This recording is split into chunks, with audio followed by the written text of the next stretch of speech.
अस्सलाम वालेकुम। इस वीडियो में हम नेक्रोप्टोसिस एंड पायरोप्टोसिस पढ़ेंगे। बेसिकली जो दो मेन सेल डेथ के मैकेनिज्म्स होते हैं वो तो हम पढ़ चुके हैं, नेक्रोसिस और अपोप्टोसिस। जो ये दो चीज़ें नेक्रोप्टोसिस और पायरोप्टोसिस ये भी टू सम एक्सटेंड आपके सेल के अंदर होती हैं और सेल क्लियर इनके थ्रू भी होती है, तो आई थॉट ये भी मैं पढ़ा दूँ। नेक्रोप्टोसिस बेसिकली, नेक्रोप्टोसिस नाम से पता चल रहा है इसमें दोनों नेक्रोसिस एंड अपोप्टोसिस दोनों हो रहे होंगे।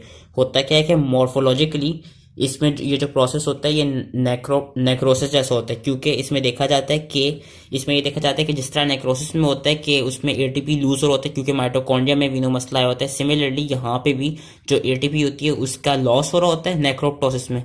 एंड जस्ट लाइक नेक्रोप्टोसिस में भी जो सेल है वो स्वेल करता है, जो ऑर्गेनेल्स है वो स्वेल करते हैं, और जो लाइसोसोम है वो अपने एंजाइम्स को रिलीज करते हैं। एंड जस्ट लाइक नेक्रोप्टोसिस में भी जो प्लाज्मा मेम्ब्रेन है वो रप्चर कर जाती है। वेरस मैकेनिस्टिकली यानी जो उसका मैकेनिज्म होता है नेक्रोप्टोसिस का, वो किसकी तरह रिजेंबल करता है? वो रिजेंबल करता है एपोप्टोसिस से। इसलिए इसका नाम नेक्रोसिस और एपोप्टोसिस को हाइब्रिड करके मिला के नेक्रोप्टोसिस दिया गया।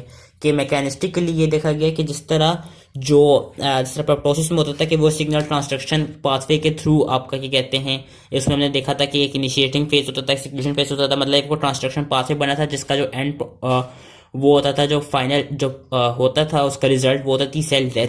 इसी तरह इसमें भी ये देखा गया है कि it is triggered by signal transduction pathways that culminate in cell death which was a feature similar to apoptosis. और इसका क्या देखा गया है कि ये जो नेक्रोप्टोसिस है बेसिकली नेक्रोसिस से डिफरेंट किस तरह है? ये डिफरेंट नेक्रोसिस से इस तरह कि इसको प्रोग्राम नेक्रोसिस कहा जाता है। हमने पढ़ा था जो नेक्रोसिस होता था कि नेक्रोसिस यूजुअली किसी भी पैथोलॉजिकल कंडीशन में होता था, नेक्रोसिस कभी प्रोग्राम नहीं होता था। नेक्रोसिस आपका क्या कहते हैं, नेक्रोसिस होता था जो एपोप्टोसिस होता था वो प्रोग्राम सेल डेथ होती थी। वेरस नेक्रोप्टोसिस क्या होता है? नेक्रोप्टोसिस का एक और नाम प्रोग्राम नेक्रोसिस कह सकते हैं, क्योंकि जो इसके हमने अभी देख लिया जिसका मैकेनिज्म वो एपोप्टोसिस से वो फेमिलियराइज करता है।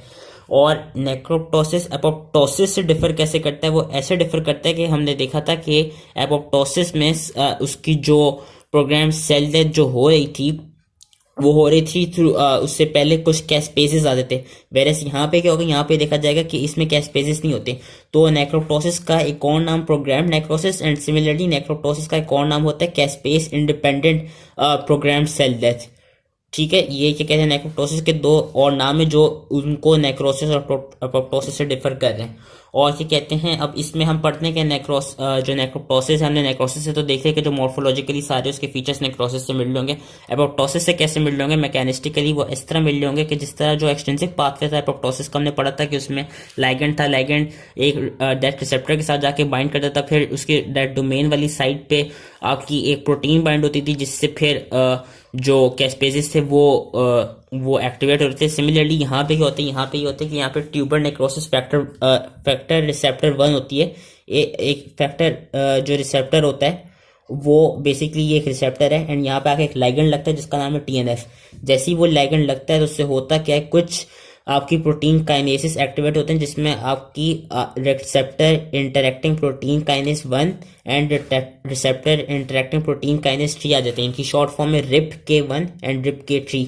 होता क्या है कि रिप के जैसी TNRF जो है, जैसी TNF जो है वो TNRF1 अपने रिसेप्टर के साथ जाके बाइंड करते हैं, उससे होता है कि जो RIPK1 है which is short form for receptor interacting protein kinase 1, ये क्या कराता है, ये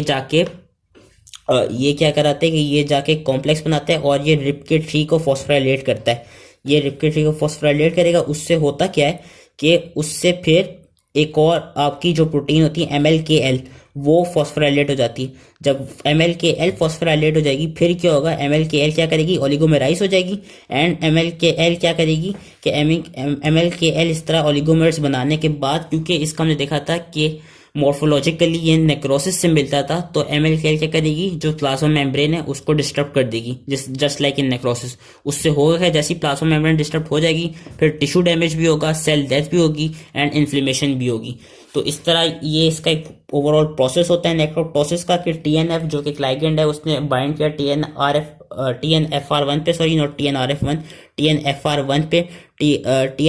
TNFR1 ने क्या किया, उसने RIPK1 कॉम्प्लेक्स को एक्टिवेट किया रिपके 1 ने, आगे जाके रिपके 3 को फर्दर फॉस्फोराइलेट किया, और रिपके 3 ने फिर क्या किया, MLKL को फॉस्फोराइलेट किया इस कॉम्प्लेक्स ने रिपके 1 और रिपके 3 के, जिसकी वजह से क्या हुआ, MLKL ऑलिगोमराइज हुए और उन्होंने जाके प्लाज्मा मेम्ब्रेन को डिस्टर्ब कर दिया। एंड ये जो नेक्रोप्टोसिस का प्रोसेस है, ये दोनों फिजियोलॉजिकल एंड पैथोलॉजिकल स्टेट्स में देखा जाता है। फिजियोलॉजिकल में necroptosis occurs during the formation of mammalian bone growth plate, whereas pathological states में ये देखा गया है स्टेटोहेपेटाइटिस में, एक्यूट पैंक्रेटाइटिस में, इस्कीमिया रिपरफ्यूजन इंजरी में और पार्किंसंस डिजीज में। That was all नेक्रोप्टोसिस।